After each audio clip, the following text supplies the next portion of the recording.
కొంతమంది ఈ రోజుల్లో యేసు ప్రభుని నమ్ముతారు, అటు తర్వాత వాళ్ళు ఏం చేయాలో వాళ్ళకి అర్థం కాదు.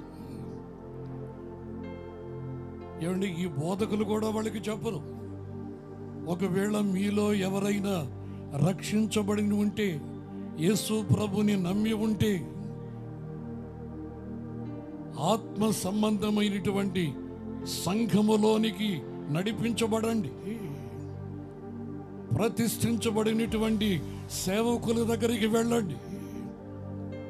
సంపూర్ణ సర్వ సత్యాన్ని ప్రకటించే ఆ మందిరములో మీరు పోషించబడండి. బోధించాలి కదా.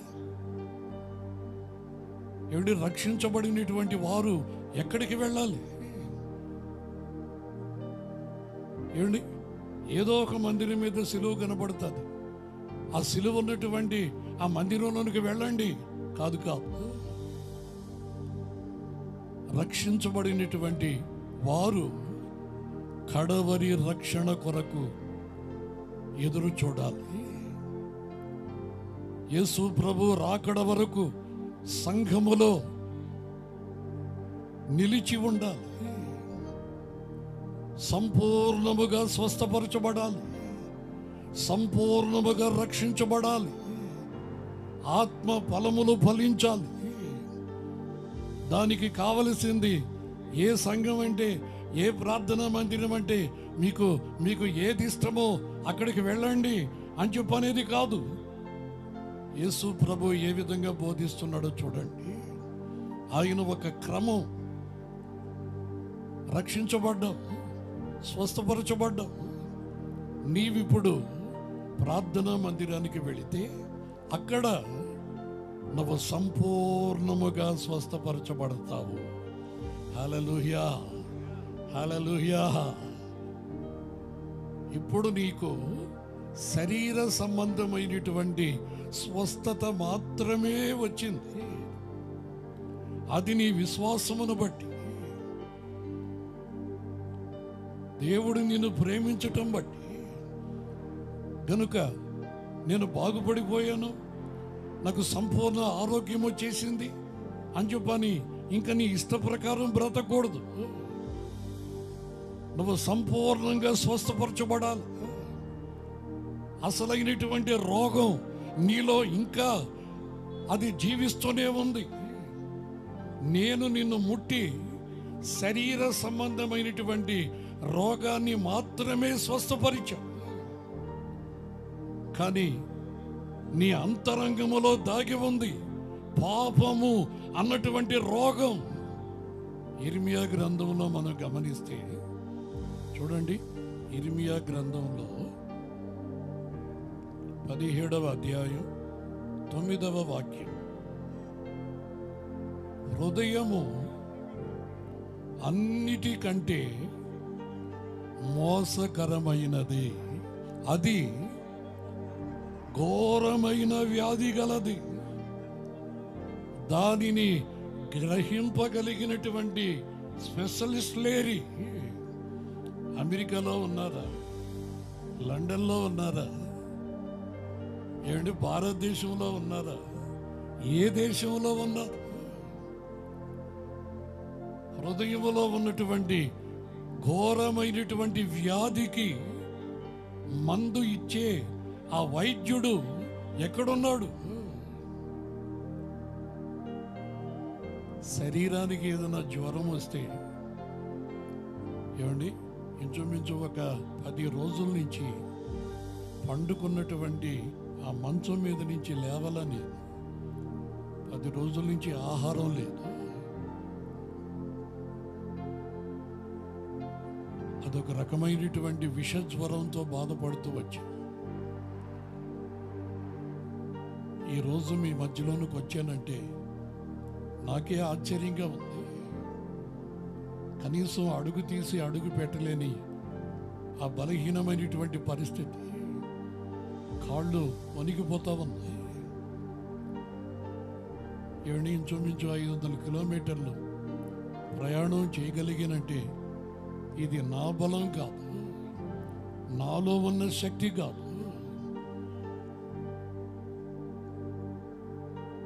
యేసు ప్రభు స్వస్థపరిస్తే సంపూర్ణంగా స్వస్థపరుస్తాడు,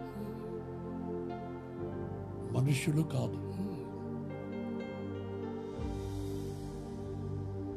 కడుపు నొప్పిగా ఉంది, అది పోతుంది, మళ్ళీ వస్తుంది.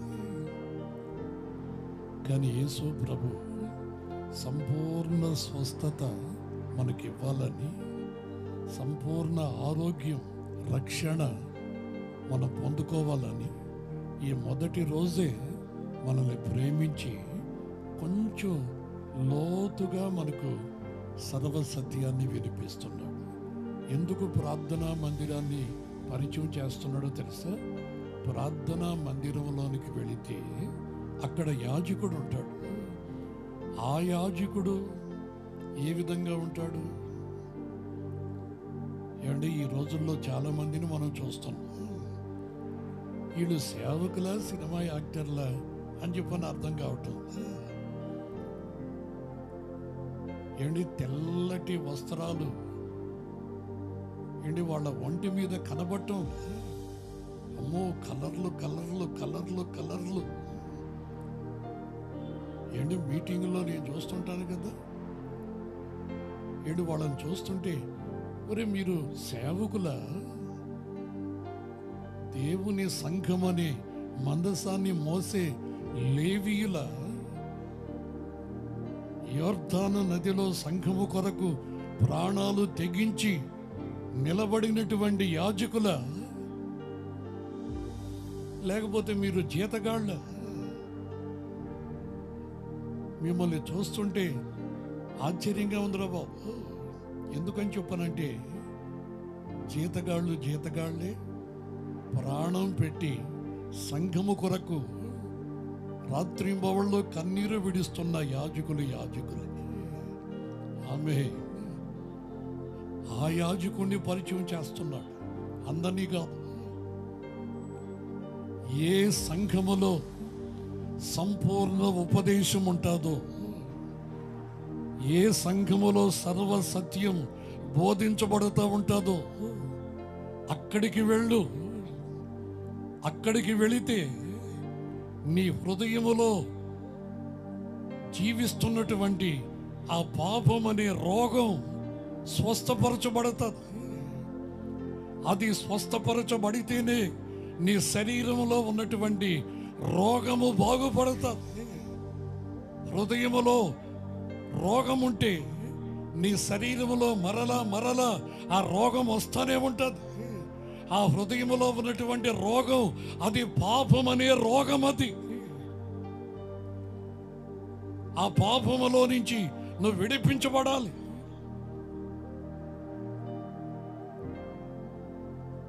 ఒక 5 లీటర్ల ఆయిల్ డబ్బా తీసుకుని పోయి, ఏమండి ఆయిల్ తాగమన్నాడు పాస్టర్ గారు, ప్రార్థన చేసి ఇచ్చాడు అని చెప్పని తాగిన ప్రయోజనం లేదు. సర్వసత్యాన్ని బోధించే ప్రతిష్ఠించబడినటువంటి ఆ యొక్క సంఘములో రక్షించబడినటువంటి వ్యక్తి అడుగు పెట్టాలి, సంపూర్ణముగా రక్షించబడాలి. సంపూర్ణ రక్షణ అని చెప్పనంటే నీ ఆత్మయు, నీ శరీరము, నీ ప్రాణము. ఆమేన్, హల్లెలూయా. తెస్సలోనికి రాసిన మొదటి పత్రిక 5వ అధ్యాయం 23వ వాక్యములో, సమాధానకర్తయగు దేవుడు మిమ్మును సంపూర్ణముగా పరిశుద్ధపరచునుగాక, మీ ఆత్మయు, మీ జీవమును, మీ శరీరమును మన ప్రభు అయిన యేసుక్రీస్తు రాకడ యందు నిందారహితముగాను సంపూర్ణముగాను ఉండునట్లు కాపాడబడునుగాక. ఏమండి మీరు రక్షించబడిపోయాం, అబ్బో మేము ఇక పరలోకానికి వెళ్ళిపోతాం. ఏమండి మంచిదే, ఆలోచన మంచిదే. కానీ పరలోకానికి వెళ్ళేదానికి ఆ పరలోకంలో ఉండేవాళ్ళు ఎవరు? ఏంటి ఆ పరలోకం ఎవరిది? పరిశుద్ధుడైనటువంటి యేసు, సంపూర్ణుడైనటువంటి యేసయ్య. అపవిత్రత అక్కడ ఉండదు, పాపం అక్కడ నివసించదు. అక్కడ పరిశుద్ధత, అది పరిశుద్ధులో ఉండే దేవుని పట్టణం. అది నూతన యెరూషలేము. ఇశ్రాయేలు దేశానికి వెళ్ళొచ్చాం, పుణ్యం వచ్చింది. యేసు ప్రభు సమాధిలో ఉండే మట్టి కూడా తిన్నాం, మా పాపాలు క్షమించబడ్డాయి. యెరూషలేముకి 10 సార్లు పోయి వచ్చాం. ఏమండి మేము పుణ్యాత్ములమి అని చెప్పని భ్రమపడకూడదు. భూమి మీద ఉన్నటువంటి యెరూషలేము బంధించబడిన యెరూషలేము. అయితే యేసు ప్రభు మనల్ని పిలుస్తున్నది నూతన యెరూషలేము, పరలోకమందున్న నూతన యెరూషలేము, దేవుని పట్టణానికి. అక్కడికి మనం సిద్ధపడాలి. రక్షించబడినటువంటి వారు ప్రభు రాకడలో ఎత్తబడాలి. ఆయన స్వరం విని ఆయన పిలుపును అందుకొని ఎత్తబడాలి. అందుకో ఆత్మ సంబంధమైనటువంటి సంఘానికి పరిచయం చేస్తూ అంటున్నాడు, యాజకునికి నీ దేహాన్ని కనపరచు. ఆ యాజకుడు ఏం చెయ్యాలో నీకు బోధిస్తాడు. ఆ యాజకుడికి చెప్తాడు సంపూర్ణముగా నువ్వు రక్షించబడేది ఎలాగ. సువార్త ద్వారా విని స్వస్థపరచబడ్డావు, రక్షించబడ్డావు. సంఘములోనికి వెళితే సంఘములో ఆ యాజకుడు అంటాడు, నీవు మారు మనస్సుకు తగిన బాప్తిస్మం పొందాలి. చూడండి, పేతురు భక్తుడు, మొదటి సేవకుడు, అపోస్తలుడు ఏమని బోధిస్తున్నాడో తెలుసా? అపోస్తలుల కార్యములు 2వ అధ్యాయం 38వ వాక్యంలో మనం గమనిస్తే, మీరు మారు మనసు పొంది పాప క్షమాపణ నిమిత్తము ప్రతి వారు బాప్తిసం పొందాలి. బాప్తిసం పొందినంత మాత్రాన మేము సంపూర్ణంగా రక్షించబడిపోయాం, ఈయన పరలోకానికి వెళ్ళిపోతాం అని చెప్పని భ్రమపడబాకండి. అనేక మందిని భ్రమపరిచే ఆత్మ బలహీనపరుస్తున్న రోజులివి. తర్వాత దేవుని వాక్యం అంటది, మీరు బాప్తిసం పొందిన వారు గనుక అటు తర్వాత మీరు పరిశుద్ధాత్మను పొందండి. బాప్తిస్మం పొందిన మీరు పరిశుద్ధాత్మ వరమును పొందండి. పరిశుద్ధాత్మ చేత నింపబడిన మీరు వేరుపాటు జీవితాన్ని కోరుకోండి. దేవుని ఆత్మ చేత నడిపించబడండి. ఎందరు నా ఆత్మ చేత నడిపించబడతారో వారు దేవుని కుమారులు, పరలోక రాజ్యానికి వారసులు.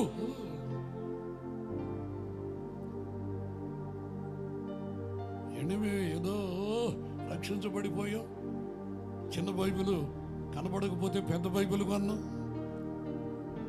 మేము అక్కడ సేవ చేస్తున్నాం, ఇక్కడ సువార్త ప్రకటిస్తున్నాం, మేము అక్కడికి పోతున్నాం. అబ్బా, మా చర్చిలో 100 మంది రక్షించబడి 2 లక్షల మంది. మా సేవకుడు అలా ఉంటాడు, ఇలా ఉంటాడు. ఎలాగైనా వాళ్ళని ఆ సంఘములో సంపూర్ణ ఉపదేశం బోధించబడుతుందా? ఒక వ్యక్తిని యేసు ప్రభు రాకడలో నిలబెట్టే సర్వ సత్యం బోధించబడుతుందా? అలా బోధించబడుతున్న సంఘములో నీవు నిలిచి ఉంటే నువ్వు ధన్యుడవు.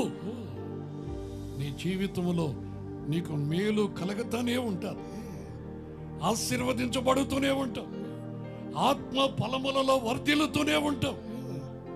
ప్రభు రాకడికి పరలోక రాజ్యం కొరకు పోరాడుతూనే ఉంటావు. నశించిపోయే ఈ లోకం కొరకు కాదు, పరలోక రాజ్యం కొరకు పోరాడుతూ ఉంటావు. పరిశుద్ధాత్మ చేత నింపబడిన నీవు ఆత్మ చేత నడిపించబడు. పరిశుద్ధాత్మ చేత నింపబడాలి.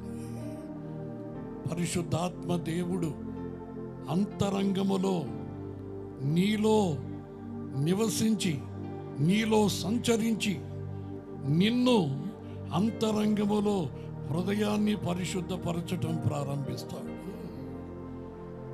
నీ హృదయం పరిశుద్ధపరచబడుతుంది.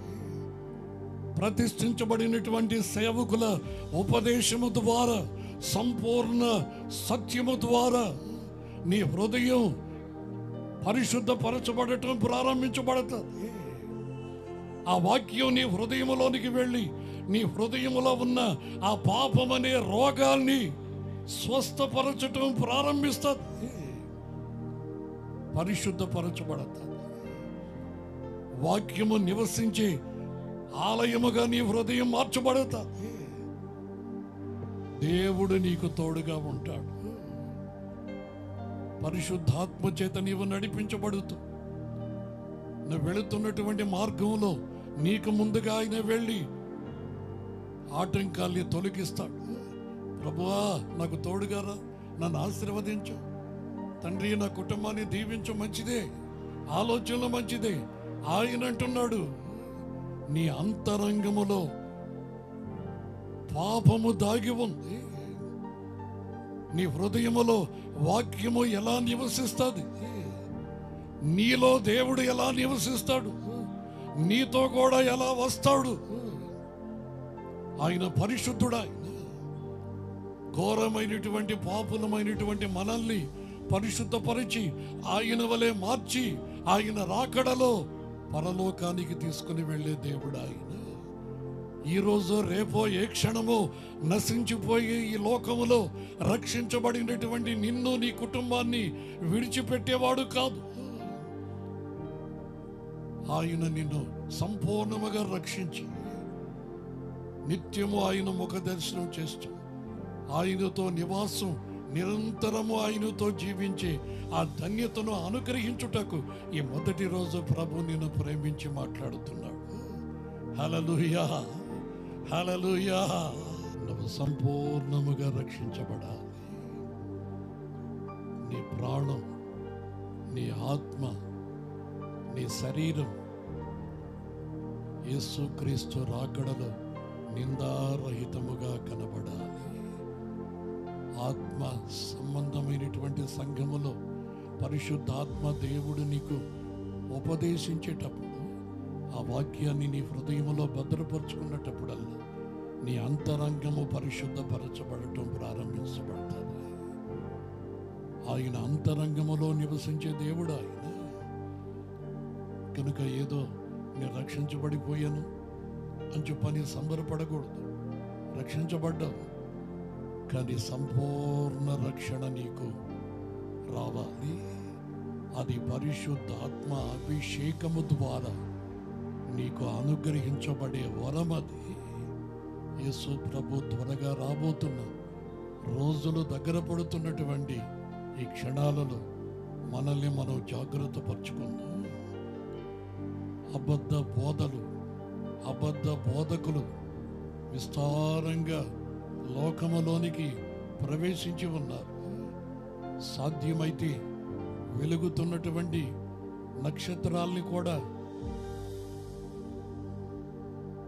అవిశ్వాసములోనికి పడద్రోసేదానికి సిద్ధపడుతున్నారు. సాతానుడు ఏ విధం చేతనైనా పరలోకానికి నువ్వు వెళ్ళకూడదు. క్రీస్తు వలె నువ్వు మారకూడదు. క్రీస్తు పోలికల్లోనికి నువ్వు రాకూడదు. ఆత్మ ఫలములు ఫలించకూడదు. నీ జీవితం ఎండిపోవాలి. నువ్వు నరకాగ్నిలోనికి నడిపించబడాలని చెప్పని అనేక అబద్ధ బోధకుల్ని సిద్ధపరిచి అనేక మందిని త్రోవ తప్పిస్తున్నటువంటి ఈ రోజుల్లో ఆత్మ చేత నడిపించబడే సంఘాన్ని దేవుడు నీకు అనుగ్రహించాడు. ఆ సంఘములో ఒక స్తంభము వలె నిలిచి ఆత్మతో సత్యముతో నీ దేవునిని నీ జీవిత కాలమంతా ఆరాధిస్తూ ఒకరోజు ప్రభు స్వరం వినబడే ఆ రోజున దానిని నువ్వు విని కొవ్వవలే నువ్వు ఎగిరిపోవాలి. హల్లెలూయా. గోవవలే నేనెగిరి నిన్ను చేరనా, నీ కౌగిట నేను దిగి హర్షించనా, ఈ కోరిక నాలో తీరునా, రాకడలోనే తీరునే. నిన్ను రక్షించినటువంటి యేసు సంపూర్ణ రక్షణ, సంపూర్ణ విడుదల నీకు అనుగ్రహించుటకు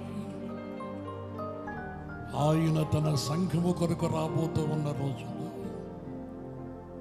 నువ్వు సంపూర్ణముగా రక్షించబడాలి. నీ ప్రాణం ఏమి తిందుమా ఏమి త్రాగుదామని చెప్పని పరిగెత్తకూడదు. నా ప్రాణమా, నా అంతరంగములోనున్న సమస్తమా నా దేవునిని మహిమపరచు అని చెప్పని నీ ప్రాణముతో దేవునిని స్తుతించాలి. నీ ఆత్మ దీపం ఆరిపోకూడదు. పరిశుద్ధాత్మ అభిషేకముతో అది నిత్యము నింపబడుతూ ఆ అభిషేకపు తైలముతో నీ ఆత్మ దీపం వెలుగుతూనే ఉండాలి. నువ్వు వెలుగు సంబంధిగా దీప స్తంభముపై నిలబడాలి.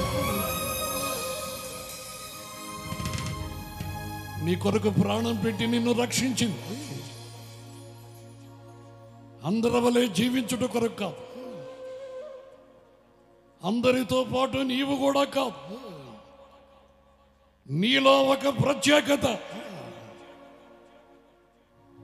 క్రీస్తుని ధరించుకున్న క్రైస్తవుడు వలె, రోషము కలిగిన సేవకుడు వలె సంఘాన్ని సంపూర్ణతలోనికి తీసుకుని వచ్చి సంపూర్ణుడైన యేసు రాబోతున్న ఆ రోజు సేవకుడా యేసు ఎదుట దాన్ని నిలబెట్టాడు. అందుకే ప్రభు నిన్ను పిలిచాడు. నామకార్థమైనటువంటి జీవితం కొరకు కాదు. ప్రభువా నీకు స్తోత్రం.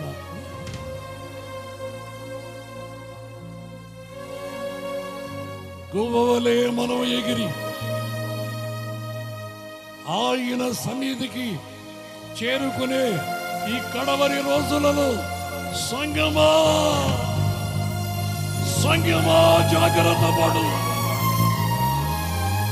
సంగములో నిలిచి ఉండు.